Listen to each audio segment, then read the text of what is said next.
Hello, listeners. We are your co hosts, Janine Bailey and Marie Quigley, for the Empower World Coaching and Leadership Podcast. Empower World brings guests who are making a difference to the world to inspire coaches and leaders who lead with mind, heart, and soul. Hello, good morning, good afternoon, good evening, wherever you are in the world. As you know, my name's Marie Quigley, and today's coaching podcast episode is with the amazing Hind Taychouri. Hind, I hope I'm saying your name correct. Yeah, it's Taychouri. Taychouri, beautifully, much more beautifully said than my first version. You're based in Perth, Australia, so thank you for coming to the podcast in your evening time. I appreciate that. Thank you for having me. You're a trauma-trained somatic coach and a nervous system educator, and you support high performers, leaders, and mission-driven humans to come home to themselves. I love that phrasing around that. To heal from chronic stress, prevent burnout, and thrive from a place that enhances their health and wholeness. You're rooted in somatic experience, polyvagal theory, IFS parts work, yoga, and applied neuroscience. And I know you from a number of years now, Hind, and I know how wise you are and how calm you are to my nervous system when I'm around you. So thank you for being with us today. Thank you for having me, Marie. And likewise, I also feel calm and I feel that my heart opens when I'm in your presence. So thank you for having me. Oh, you're welcome. So we had a little bit of a conversation before we joined together, and we had an idea that might help both of us as we're having a conversation, but also as our listeners before we start this conversation, Hind. So I'm going to Yeah. hand it over to you. Thank you. Thank you, Marie. So, yeah, I mean, it's always, n- um, I get nervous when I want to speak up and speak on podcasts and on camera. So, for this reason, I invite us all, you and me, Marie, and the listeners, to just tune inwards, find our center, take a couple of breaths. Maybe if you are seated, just feel your feet on the ground and feel your sitting bones on the chair. If you're driving, please keep your eyes open. Yeah, and just connect to the here and now, to the present moment. And maybe allow your eyes to roam around your space, just looking at objects, colors, and shapes, and maybe finding something pleasant, a glimmer. Hmm. Yeah. I already feel more settled, less nervous, Me too, Hind. and ready for this conversation. Yeah, thank you for that. I think we forget as professionals to take care of ourselves some of the time. And we're human, right? When we're sharing thoughts with the world, it can be a little bit nerve-wracking inside our bodies. Yeah, We respond maybe from a younger version of ourselves. And absolutely. yeah, I appreciate because I fluffed up the podcast a couple of times before joining because of my nerves, and I'm fluffed up my words. And I notice when I'm in a state of breathing and calm and noticing, as you helped us go through there, how different it feels to be present with myself and you. Yeah, absolutely. It's really, really important um, to check in every once in a while to get a sense of the ground that is holding us and the chair that is supporting us, and look around us away from the screens, away from the thoughts in our heads, and just to take in the beauty around us. Yeah, thank you for that.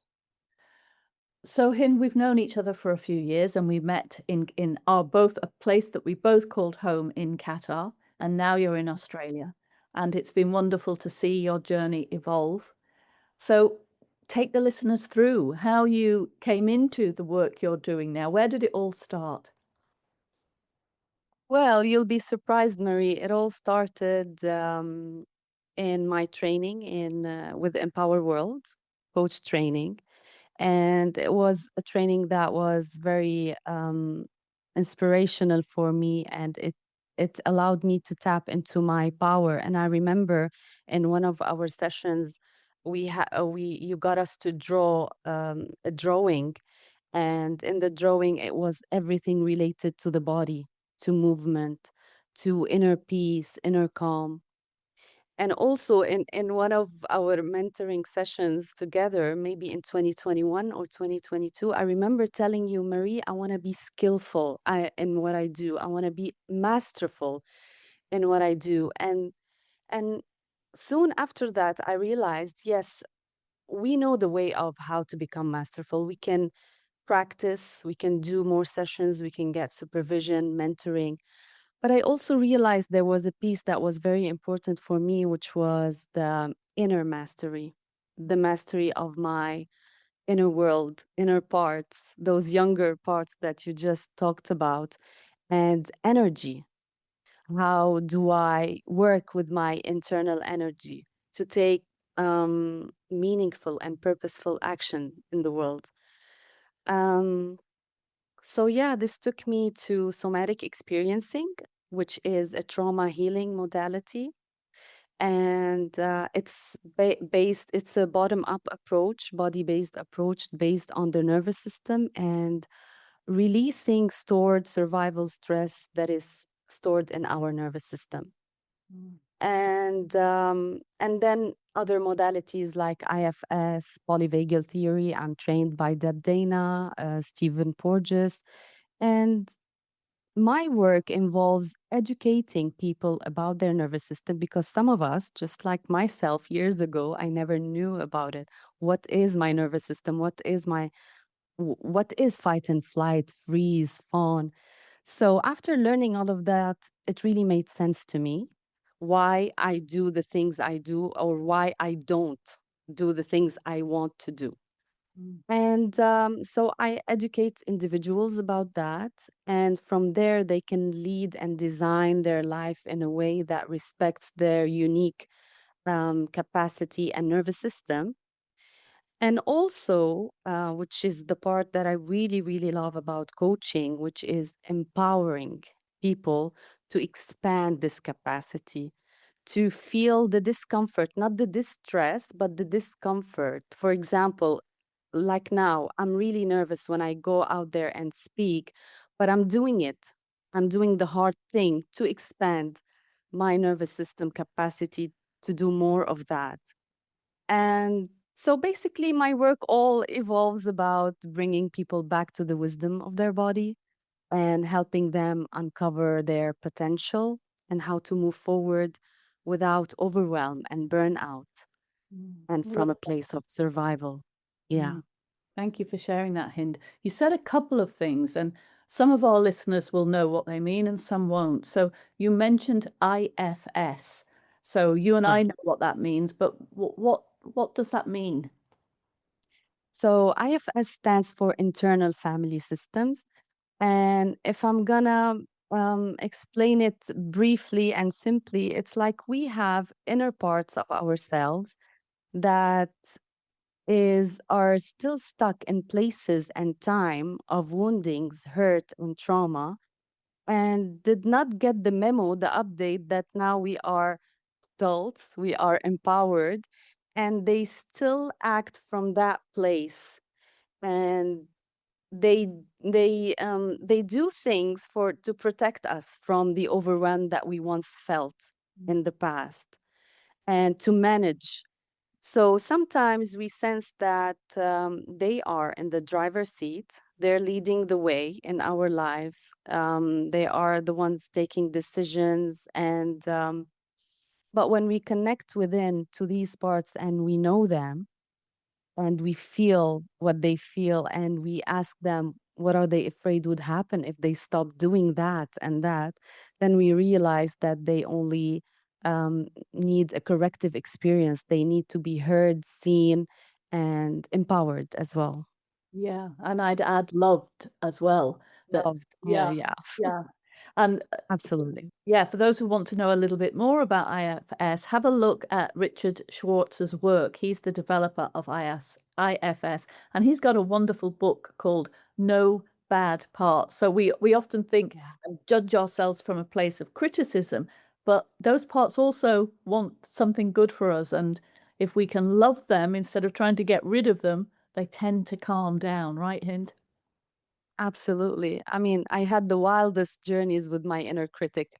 She's wild, but yeah, but I learned to love, understand, and know where she comes from. Yeah, Yeah. yeah, me too. We've had some big conversations, me and my definitely many more than one critic in within me. And then you talked about Stephen Porges's work, and Yeah. I'd love to hear how you came across that and what was it that drove you to train with his philosophy. Yeah. Well, I reached a stage in my life where I was completely burnt out. And I got a diagnosis from the psychiatrist that I have anxiety. And he he specifically said, because I was crying when I heard that, I thought, oh my God, it's a diagnosis. I have anxiety, then my life is ruined. I'm done. That's it. And so I was crying, and I mean, he told me, well, it's all right. You're not the only woman. You can take pills for the rest of your life just like any other woman. And I can sense, Marie, what you're sensing in your body right now. I can see, yeah. So I felt that, I'm managing myself here, Hind. right? I felt that. And I was like, no, I'm not gonna accept that. That's not okay. That's not right. I'm a young person. I'm overwhelmed. I'm burnout. I passed through very difficult phase in my life, and I'm not gonna accept this as my solution. And you know, Mary, I believe I was divinely guided on the internet because I'm a seeker. I'm always asking questions. I look for things, and from one person to another, one video to another, I arrived to polyvagal theory, nervous system regulation, and somebody on the internet was talking that anxiety is not what you think it is, but it is trapped emotions and trapped energy in the body. And I'm like, okay, this is what I need to do. I need to learn that. And after that, I decided to learn somatic experiencing, which is the work of Dr. Peter Levine. Yeah. And basically they complement each other. So one of them gives you the understanding of the nervous system, all the different states that our autonomic nervous system gets into, and what's the way out if we get stuck into them, and to love them and unshame them because they are part of our human experience. And somatic experiencing was it really taught me how to feel and be in the body and skillfully track the sensations and the uncomfortable sensations that we all try to avoid and move away from. Mm. That's such a lovely journey, and knowing both of their work, not in the capacity that you do, Hind, I really appreciate the science that they bring behind what's happening to us, because there's many people that can kind of wipe that off the table, thinking it's not important, but actually there's a real science behind what's happening in our body. And so I'm a practitioner, and I'm really fascinated by how people manage things like the part of them that is anxious. I've got clients who will come to me and say, I have anxiety, and I'll say, well, which part of you is anxious? And then they'll realize, oh my goodness, it's not all of me, it's just a part of me. So when you got that diagnosis, when you saw Porges' work and you experienced looking at your anxiety, what happened? What happened in the process for you? Well, at the beginning, it was very difficult for me to understand it. So I really immersed myself in lots of courses, trainings, somatic therapy sessions for me to understand that. But then something beautiful started to happen is when we feel the discomfort in the body, we tend to contain it. We tend to have more capacity to be with it. And then we realize that it doesn't stay the same. It shifts, it changes. And as you said, Marie, it's not all of us, it's a part of us. So by doing so, by connecting, by feeling the uncomfortable sensations, but slowly, in somatic experiencing, we always say we do that in titration, little by little, drop by drop. So um, the key here, the trick in somatic experiencing is not to avoid the discomfort, but also not to be overwhelmed by it, not to jump right ahead into it. So little by little, I was starting to have more capacity. I would start to feel these anxious waves in my body, but they don't take over me anymore. So ever since I came to Australia and I see surfers on the beach, I always say that to my clients or explorers, as I learned from you a couple of days ago. Um, it's when you come on the surfing board, you first it's messy, but then you start to learn how to stabilize your feet on it, and then you're able to ride the wave instead of crashing into it. So this is what started to happen for me, to ride the wave of discomfort until it moved out of my body.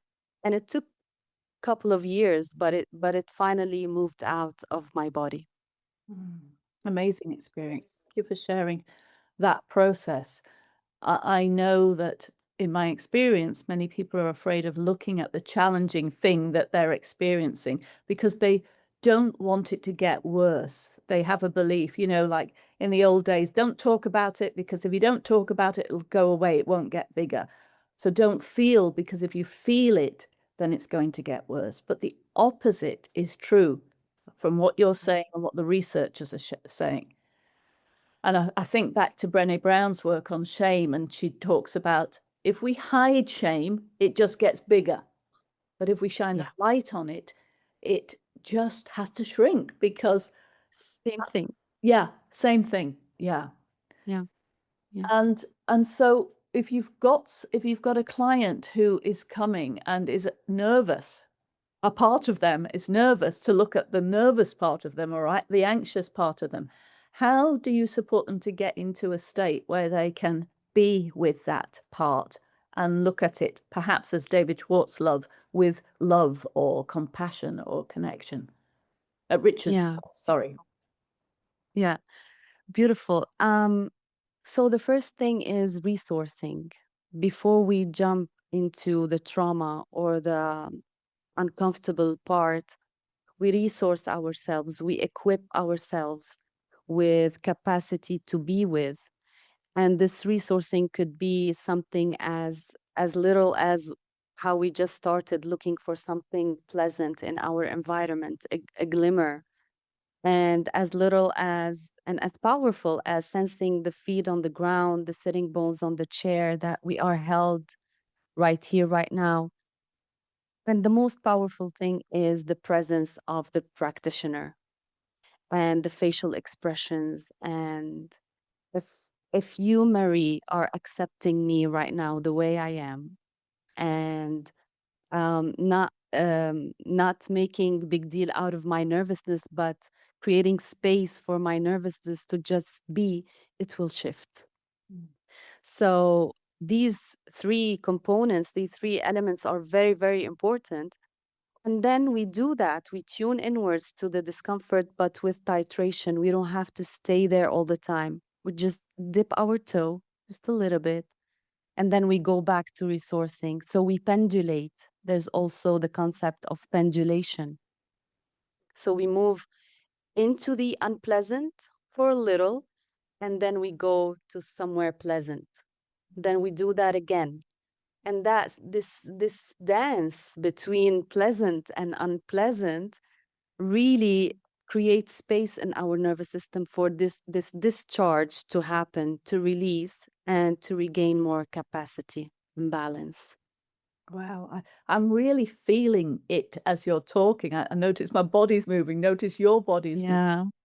And the word titration is new to me, so thank you for sharing that. Mm. And I love that kind of going in and out. It reminds me of when animals are in fear, they have the capacity to shake it out of their stuff out of their body, and we've forgotten how to do that. So it gets Yeah. trapped within us, but moving in that way is almost like us shaking a little bit, shaking the system so that it can move. I mean, I'm not the expert here, you are, but that's what came to mind, Hind, as you described. Absolutely. Yeah, Marie, spot on with the example of the mammals in the wild. They don't get traumatized. They don't get PTSD. And this is what Peter Levine observed when he developed somatic experiencing. And because they just allow, after the traumatic experience, the predator coming, they just allow their body to shake off all this excess stress energy from the body and the hormones. But for us, we've learned in our educational system, in our society culture, that stay strong, don't show emotion, don't cry. This too shall pass. Yes, this too shall pass, but it's okay to sit with it. It's okay to put a hand on the heart and just say, it's a moment of suffering, and I'm not the only one suffering, and that's okay. And this too shall pass. But if I'm with it rather than running away from it. And when we do this pendulation, this dance between pleasant and unpleasant, what we see in animals and mammals is a bit exaggerated, but we actually feel that in the body, but in small twitches, a little bit of a shake here, energy finally moving from a stuck joint, for example, or heat in the body, or yeah, many sensation, tingling, vibrations, all these internal sensation. These are signs that energy is moving now inside the body, and there is a shift. Something is changing. Wow, I love that. And now where my mind's going, and it might not be the right direction, Hind, but I'm thinking about if we have pain in the body, if we're suffering pain, how does that relate to what you're talking about here? Yeah, this reminds me of this. I think Peter Levine says that pain is stuck sensation, Right. which means that if we just track it, stay with it, like, what does this pain feel like? Is it sharp? Is it radiating? Does it have a color, a shape? What's the temperature of it? And we track it. Is it moving? Is it staying? And then you'll realize that it can move, it can change, it can shift. And sometimes emotions come, not sometimes, yeah, most of the times, emotions come out because this pain is from a time where we had to brace. Mm, And this bracing stayed stuck in us. mhm. So when we tune into that, we could find relief and release of that energy inside the body. Yeah, that's so fascinating. And I'm thinking, one of my body's indicators when I'm under stress is I get a numbness down my left-hand side. And Yeah. when I can spend time with it and sit with it and kind of get curious with it, it manages itself. Um, but can we ever completely get rid of that, Hind? Is that what you're saying through the work that you're doing? Personally, on a personal level, I did get rid of a lot of physical symptoms that I was struggling with because of my stress and anxiety. Yeah. And one of them is my gut issues, my IBS. And that's on a personal level. But what I know from clients and from colleagues in trainings and from studies and case studies, is that a lot of symptoms can go away, yes, and a lot of problems can be healed. And the key is to really, it's a change, it's not a one-time thing. Yeah. That's the key. It's to always come back, always listen. And when we come back, when we listen, we our body tells us that maybe there's something in our life we are doing that is not okay for us, and then we can take steps and actions to also remove that, Yeah. which also helps. Yeah, I 100% agree with that. And how challenging it is when we get an indicator.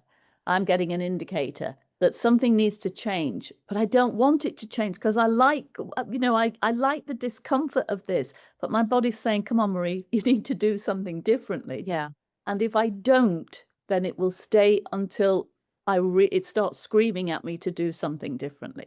And for me, when I absolutely. get it, it starts around here, and just a tingling helps me realize, oh, something's going on that I need to change, and that helps me catch it a little bit quicker than I would in the past.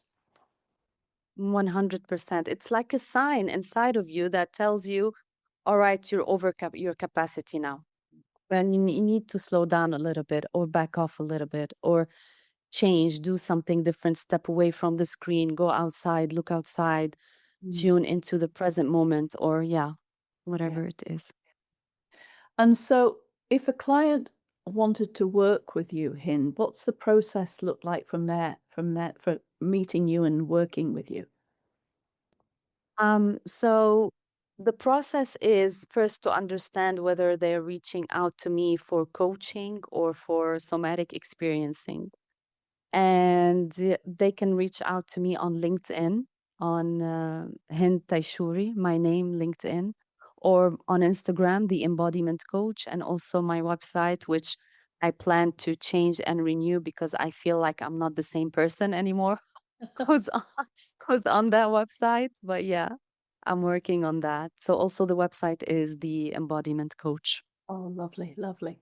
And as we're wrapping up, thank you for sharing where people can find you and find out more about what could be Yeah. working with you. And you do this online as well, right? Because this doesn't have to be in person.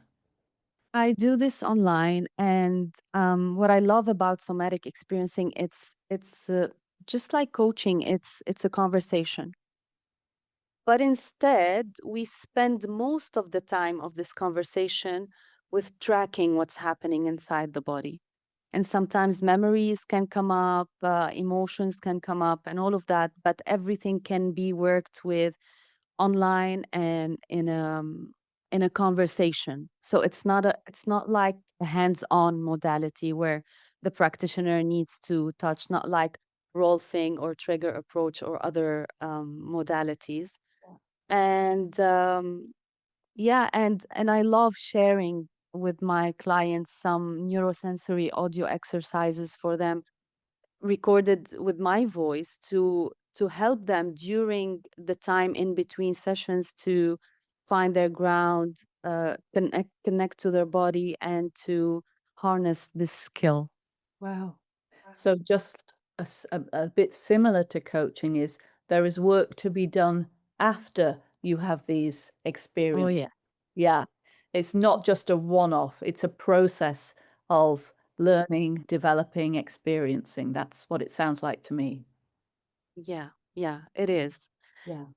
Because this is work on neuroplasticity, and neuroplasticity is not a one-time thing. You need practice, you need repetition, and you need connection. And this is when things start to shift by always um not outsourcing your recovery or trauma resolution, but really tuning inwards. And this requires us to learn this language again from scratch, especially if we're not used to and we're very disconnected Yeah. from our bodies. Absolutely. And if I recall correctly, Hind, you don't just work with coaches, you also work with organizations, real human, real human beings. Sorry to the coaches, but real human beings who might not I do. get the language that we're talking here. What's that like? Well, it was interesting at the beginning because I was really nervous to mention the word trauma in a workplace. Okay. But I'm loving it, and people are receiving it very well, even managements. And I've done many workshops here for Bechtel, for Rio Tinto in Australia, and it's all about educating them on their nervous system and how does each state show up for them in their daily life, on their desks, with their colleagues, in their projects, on sites. And this brings a lot of awareness to them. And what are the daily habits that is worsening what they're passing through rather than making it better, you know? And I love the interaction, and I get to do so many somatic practices with them. They recently put it in the journal, in the magazine of Bechtel, where I was with one of the employees pushing hands together, expressing healthy aggression, fight response. And I was like, wow, that's interesting to be able to do that in an organizations, and I'm grateful that they're receiving it very, very well, because after all, human beings Yeah. Yeah. are working, and human being means autonomic nervous system, means we have states, and means we need to express and learn about these states. Yeah. I love it. I love it. You're speaking my language. You're working in industries that absolutely need it. And thank you for bringing the word trauma into everyday life, everyday working situations. I think there are words that used to be taboo in the workplace, like trauma and like something I talk about, which is love. And I think we've got to be brave in this world and the work we do to keep naming what other people are craving, what Yeah. what they desire to look at. And so thank you for naming it and being brave in your Yeah. work. Yeah. Thank you, Mary. And we should, I think we shouldn't be afraid of the word trauma, because it's overcoupled with lots of meaning, with lots of shame, and but what trauma truly is that energy that is trapped in the body, and when we connect to it, there's a way for it to release it. And trauma is a fact of life. I don't think I've met any person who hasn't experienced trauma in their life, but it doesn't have to be a life sentence. Yeah. It doesn't have to be a life sentence, and it doesn't have to lead the way. Yeah, I love that. And thank you for naming that, because some people think trauma is a big, big, big thing that has to happen. Yeah. But it Yeah. could be just a tiny moment that has caused a response that your body holds on to. And that is also a traumatic experience.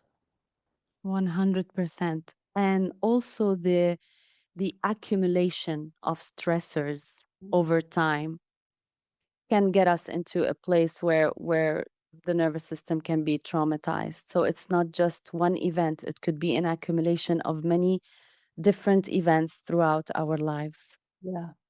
And that brings me back to the animals, Hin, because you said animals in the wild can manage that.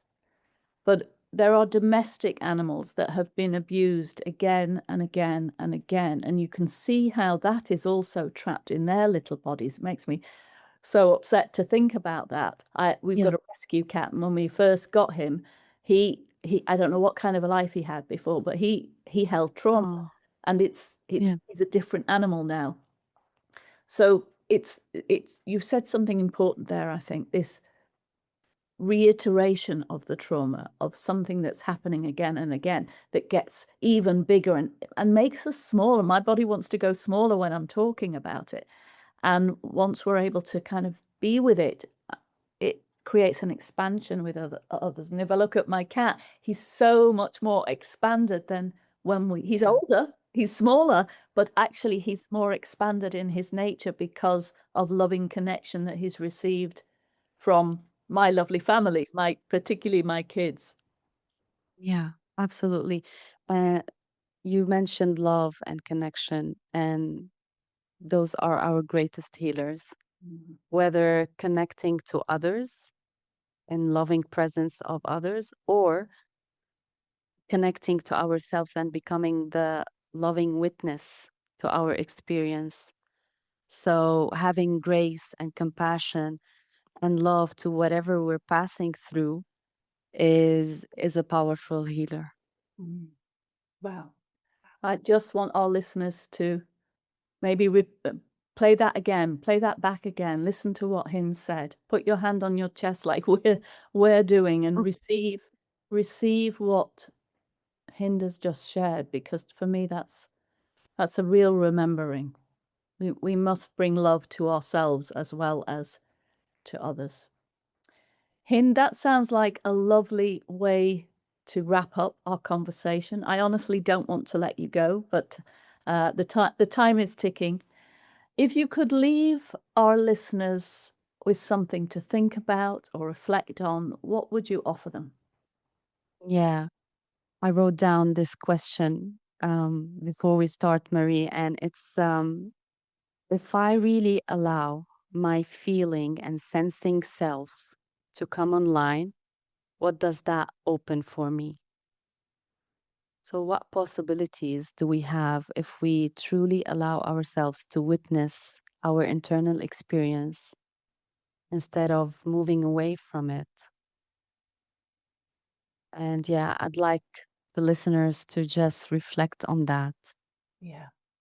Thank you. Some beautiful questions there, Hind. And listeners, I really do suggest you listen back to this a couple of times, because I know I will, because I'm sure there is even more learning than we initially realize from Hind's beautiful presence, her wisdom, her knowledge, but also the way she's turned up to this conversation with courage and vulnerability. And I notice how calm I'm feeling at the end of this conversation, and also how curious I am, because I want to know more about this. There's lots I don't know. So I'll be finding more about what you're doing, Hind. So thank you so much for joining us today. Marie, thank you so much for having me. I really enjoyed this conversation. And it was beautiful how I really started nervous but I really felt so present and open-hearted as always in your presence. So thank you so much. Oh, you're most welcome. Listeners, if you like what you hear, please share this widely with others, not just coaches that may find this useful. I know I've got people in my life I'll be sharing this with. If you've got any ideas for podcasts that you want us to talk about, or guests that you'd like us to explore, please let us know.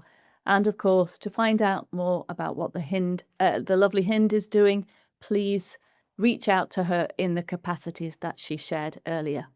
Thank you, Hind. Have a wonderful day. Thank you, Marie. Thanks for listening. You can find out more about us on our website, www.empower-world.com, and on our social media networks, Facebook, LinkedIn, Twitter, Instagram, and YouTube. Be empowered.